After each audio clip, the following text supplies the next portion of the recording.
మూసీ ప్రాజెక్టును కట్టాలనా వద్దా మీరు చెప్పండి. మెట్రో రైళ్లు విస్తరించాలనా వద్దా మీరు చెప్పండి. రేడియల్ రోడ్స్ వేయాలనా వద్దా చెప్పండి.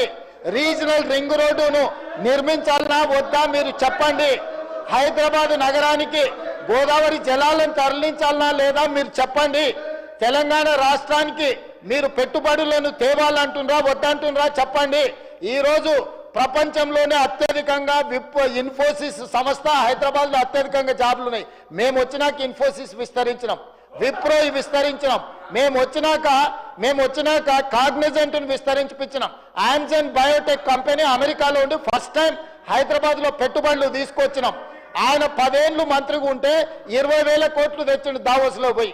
నేను 10 నెలల్లో సరిగా 1 సంవత్సరం తిరిగే లోపల 2,20,000 కోట్లు పెట్టుబడులు తెచ్చిన. ఇది నా సమర్థత. ఆయన ఏమనుకుంటాడంటే గుంటూరులో చదివిన తెలివితేటలు ఈడ పనికొస్తాయనుకుంటాడు. అధ్యక్ష, ఇంగ్లీష్ అనేది నాలెడ్జ్ కాదు. 4 ఇంగ్లీష్ ముక్కలు ఆయనకు రావచ్చు, నేను 4 ఇంగ్లీష్ ముక్కలు కానీ ఈ ప్రపంచంలో చైనాలో ఉండేవాడికి ఇంగ్లీష్ రాదు, జపాన్లో ఉండేవాడికి ఇంగ్లీష్ రాదు, జర్మన్లో ఉండేవాడికి ఇంగ్లీష్ రాదు. కానీ ఈరోజు చైనా, జపాన్, జర్మన్ ప్రపంచాన్ని శాసిస్తుంది అధ్యక్ష. 4 ఇంగ్లీష్ ముక్కలు వస్తే ఒకవేళ హోటల్లో పనిచేయడానికి ఆర్డర్స్ తీసుకోవడానికి పనికొస్తుండొచ్చు అధ్యక్ష. బట్ట షాప్లో బట్టల అమ్మనికి పనికొస్తుండొచ్చు. గుంటూరులో చదివిన తెలివితేటలన్నీ మా దగ్గర వచ్చి చూపించవద్దు అధ్యక్ష. మేము గవర్నమెంట్ స్కూల్లో చదివి వచ్చినాం, మేము గుంటూరులో చదవలే. మా తెలుగు మీడియం అధ్యక్ష, తెలుగు మీడియము గ్రామీణ ప్రాంతాలలో గవర్నమెంట్ స్కూల్లో చదువుకొని వచ్చినాం అధ్యక్ష.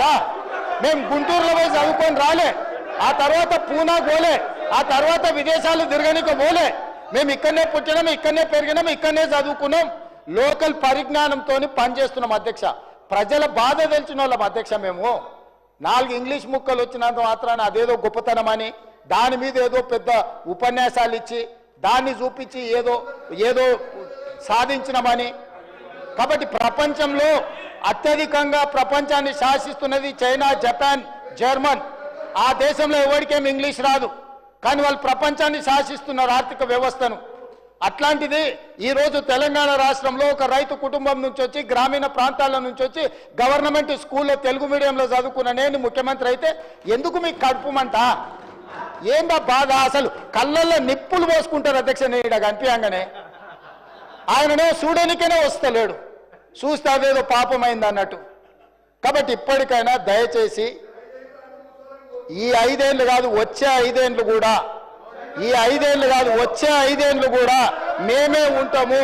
మీరు అక్కడ ఉండాలనుకుంటే సలహాలు ఇవ్వండి. పెద్ద ఆయన మీకు కుర్చీ ఇయ్యాడు. నేను మళ్ళీ కూడా చెప్తున్నా, పెద్ద ఆయన గురించి నీకెంత తెలుసో తెలియదు కానీ నాకు చాలా తెలుసు. వెనకటికి నీకు కూడా చెప్పిన, నువ్వు ఆశించకని. ఇప్పుడు కూడా నేను చెప్తున్నా, పాపం ఉండనియండి, పెద్ద మనిషి తెలంగాణ కోసం కొట్లాడిండి అని మీరే చెప్తారు. ఆయన కుర్చీ మీద కన్నేస్తారేంది మీరు ఇద్దరు కలిసి? ఎందుకు ఆయన మీద పగబట్టారు? కుటుంబంలో పెద్ద దిక్కు ఒక ఆయన ఉండాలి, పెద్ద దిక్కు ఉంటేనే గౌరవం ఉంటుంది. పెద్ద ఆయనను కూడా ఖతం చేసి కుర్చీలో కూర్చోవాలనే స్కీమ్లు వేయకండి.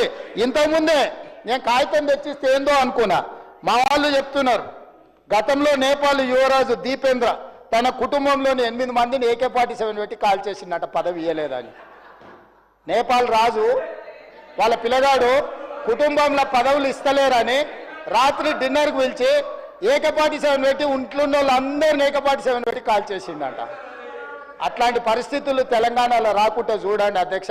వారికి చెప్పండి, వారు చదువుకుంటే చదువుకున్నారు, గుంటూరు తెలివితేటలు ఉంటే ఉన్నాయి, అవి ఉపయోగించి తెలంగాణకి ఏమైనా ప్రయోజనం చేకూర్చేటట్టు చెప్పమని చెప్పుంటారు అధ్యక్ష. కేటీఆర్ గారు సార్ ఒక్క 5 నిమిషాలు క్లోజ్ చేసి. ఎందుకు సార్? కూర్చుంటానండి. మీ బాగా వాళ్ళదే బాగా ఇనసొంపు ఉంది కదా, కూర్చుంటాను. మీరు కూర్చోమంటే కూర్చుంటాను. అసలు మీ టైం అయిపోయింది, 2 గంటలు వాళ్ళని మాట్లాడించి ఎట్లా సార్ ఇది? కూర్చుంటానండి సార్, కూర్చోండి. 5 minutes. ఎట్లా సార్? మీరు ఒక కమ్యూనిస్ట్ యోధుడు, తెలంగాణ కోసం నిరాహార దీక్ష చేసిన కొత్తగూడెం బిడ్డ మీరు అట్లాంటిది మీరు కూడా మమ్మల్ని ఇట్లా గొంతు నొక్కితే ఎట్లా సార్? ముఖ్యమంత్రి గారు అంత ఫ్రస్ట్రేషన్ లో, అంత ఆవేశంలో, అంత ఆవేశం, అంత అయ్యో పదవిలోకి వచ్చిన తర్వాత కూడా ఇంత ఫ్రస్ట్రేషన్ నా జీవితంలో ఎవరిలో చూడలేదు సార్ నేను. అరే మొత్తం ఇంత దాడి, ఇంత ఉక్రోషం. ఏం పర్లేదు రేవంత్ రెడ్డి గారు, ఇంకా తిట్టాలనుకుంటే ఇంకో 2 గంటలు తిట్టండి, మాకేం అభ్యంతరం లేదు. ఎందుకంటే మీ మైక్ కట్ కాదు, నీకు ఎంత ఉందో అంత తీసుకో, నాకేం ఇబ్బంది లేదు. మీ తిట్లన్నీ మాకు దీవెనలు, మీ తిట్లన్నీ మాకు దీవెనలు, మాకు ఆశీర్వాదాలు. మీరు ఎంత మాట్లాడితే మాకు అంత మంచిది. ఎందుకంటే మీ వల్ల